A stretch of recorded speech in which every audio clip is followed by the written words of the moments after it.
Good morning, it's about 9 a.m. right now and I don't mind telling you I've been up for about 4 hours already. I woke up, well my body woke me up at 5 a.m. and can we just not, I can't.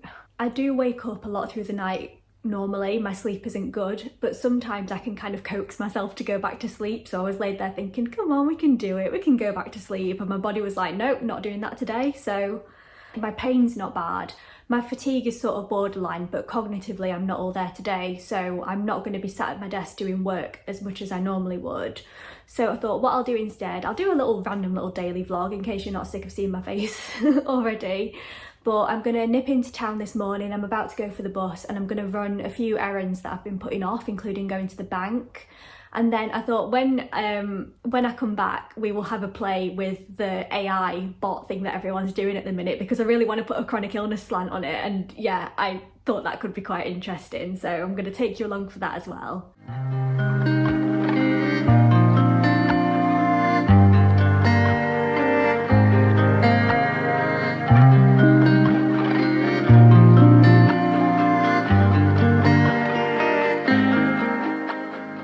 Don't mind me, I'm just sat on my floor next to my door because my legs can't anymore. Oh, that was a lot more standing and walking than it was supposed to be. There was a big queue. I had to stand up. I knew I'd have to stand up a little bit, but you know when it catches you off guard and you end up doing more than you budgeted for? I've had that, so I do not feel very well. And then after I got all my jobs done, I was like, you've been a big brave girl, Pippa. What's my name? Pippa? Oh God. I was like, you've been a big brave girl, Pippa, go to Co-op and get yourself some of your favourite cookies because you've earned it. And I went in and it hurts to even say it, but I think Co-op have stopped doing my favourite cookies. And it's just been a rubbish year. It's been a rubbish year. Can't be doing with this as well. But it's fine. I got all my jobs done. I got something big ticked off my list and I'm going to go and have some rest now, I think. So I'll pick this back up later. Had a rest, I've had something to eat, I've tried and failed to do some work, it's not happening today, and now we're going to play. I've got ChatGPT open in front of me. I'm not going to pretend to know how it works, but what I will say is that I've been reading a book recently that's really interesting. It's by Rana El Kalioubi, I think that's how you say it, and it's called Girl Decoded.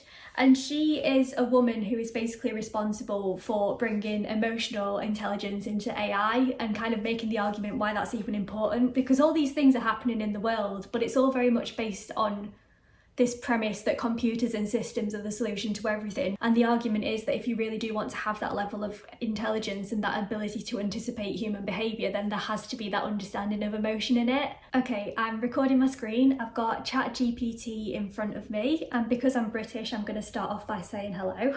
I'm functioning properly and ready to assist you.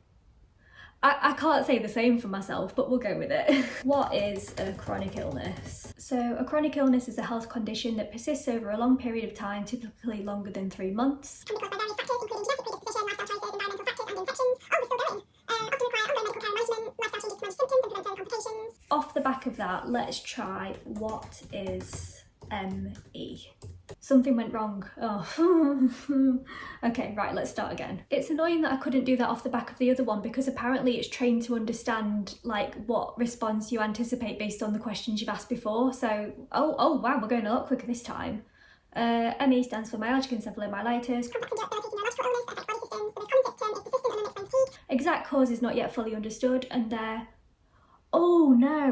is no specific cure. I've just seen this. Treatment typically focuses on managing symptoms and improving quality of life through a combination of medications, lifestyle changes, and various therapies, including CBT and GET.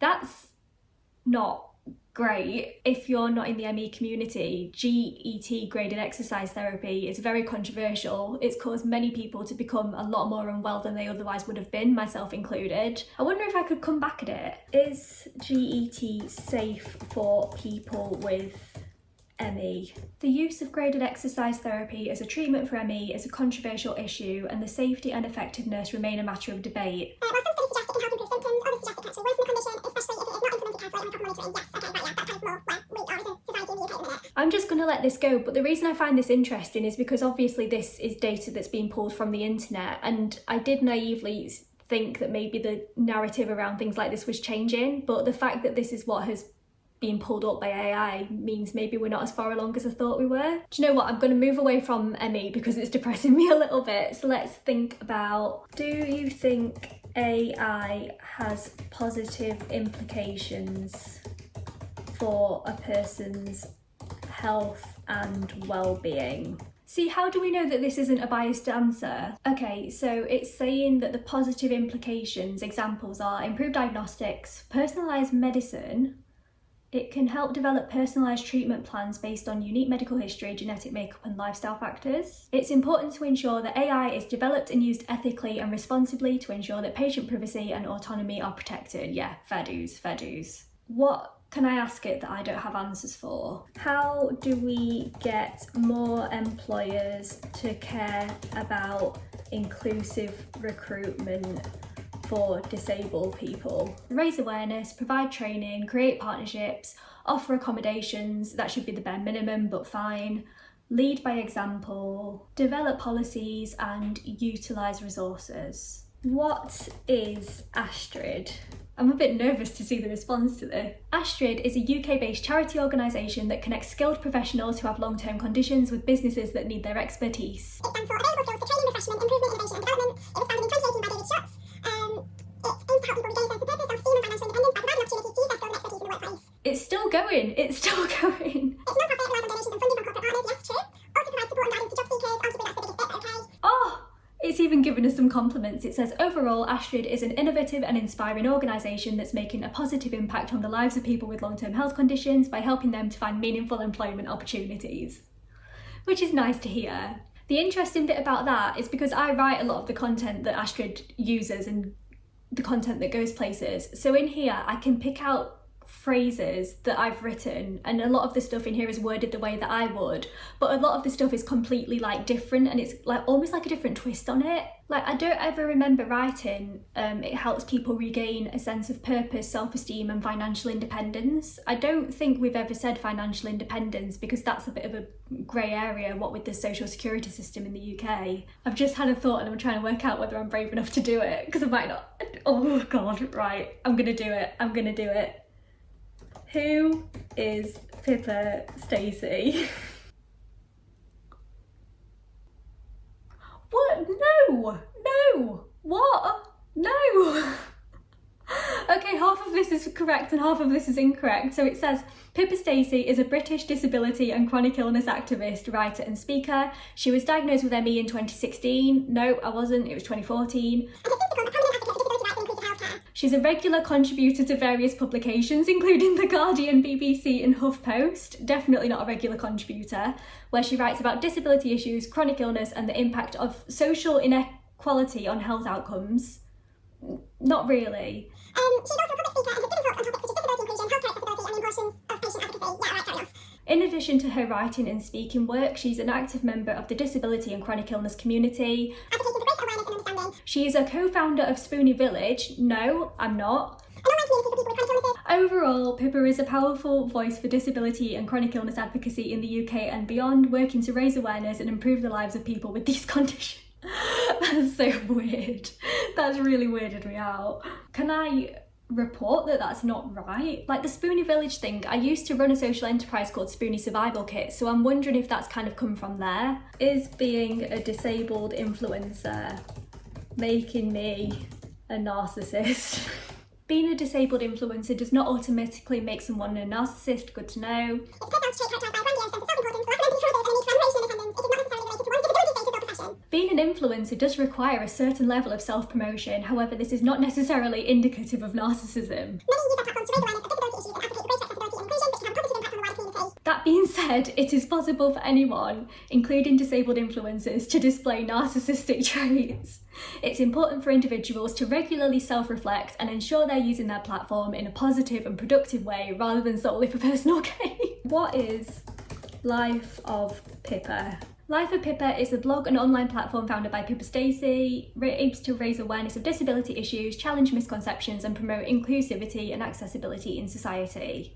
As an elevator pitch, I quite like that. People with diagnosed with ME in 2016, still not correct, and started Life of Pippa as a way to document her experiences and connect with others in the chronic illness community. Since then, it's grown to become a go-to resource for information on disability and chronic illness, featuring personal stories, advice and resources for individuals with disabilities, as well as friends, families and caregivers. Oh yeah, that's good. If that's what someone can get from like just picking out bits from the internet, then I'm fine with that. In addition, she uses her social media platforms to raise awareness of disability issues and advocate for greater inclusion. Overall, it's a valuable resource for anyone looking to learn more about disability and chronic illness, as well as those seeking support and connection within the community. I've just asked the question about being a narcissist and I am getting like quite an ego massage from this, I'm not gonna lie. The tab on the screen, it's like titled itself ME Explained. It wasn't like that when we started, so it's kind of picked up on the gist of the conversation. This is really weird. Can you recommend some books with chronically ill protagonists? There are many books with chronically ill protagonists. Strongly disagree, but fine. These are like non-fiction, these are memoirs. So let me clarify that, let me try that again. How about fiction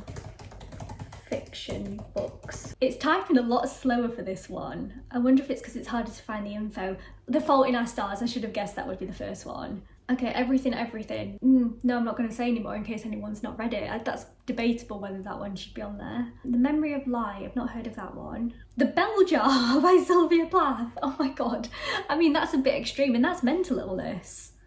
So I think it's grouping mental illness in with chronic illness. And I wouldn't be surprised if that's because there isn't a great deal of chronically ill protagonists in fiction at the minute, and I will stand by that no matter what this says. There definitely needs to be more. Still Alice by Lisa Genova.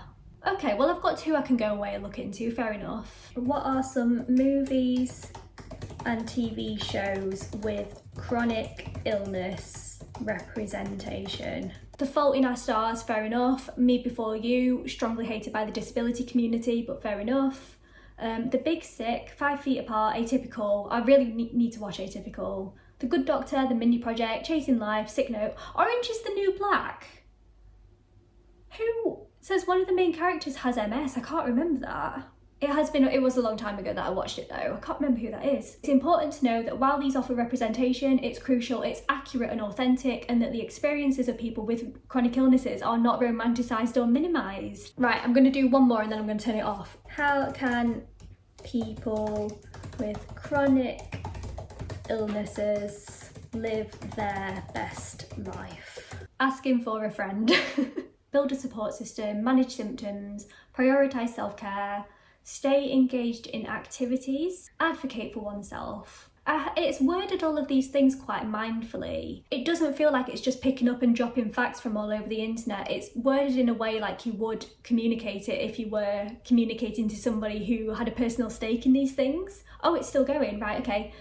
Find a purpose, easier said than done.